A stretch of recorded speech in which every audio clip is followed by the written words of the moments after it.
This is going to be a quick explanation of a valve core remover, just on the valve core remover itself. There's many brands, makes, models, but they all serve the same purpose depending on what type of refrigerant. Like these ones with the pink on them are for high pressure R410. These are for your R22, R12. They're all the same, the 1/4 inch drive. These have a special 5/16 flare inside them. So removing the valves actually increases your flow rate of your vacuum.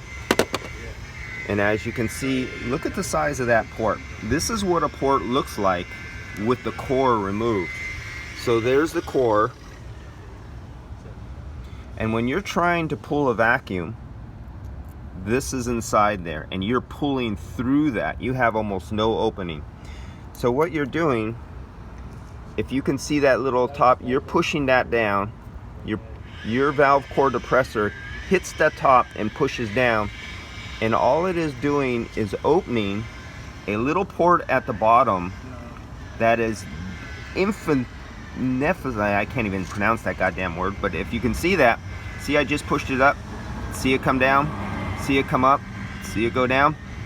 That little opening, pulling through those little openings on the side that already has a core going down inside, taking up all the air. There's no area, there's no surface, there's no volume to pull or push through.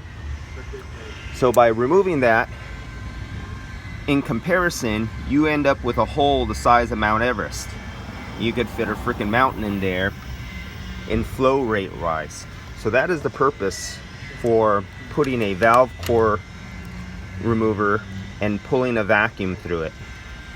Now with the R134s, they have yet for me to discover a tool to do it on the 134 ones, but a lot of 134's valve cores are very wide bodied. They actually have a lot of surface, but there are 134 ones that still use the standard size.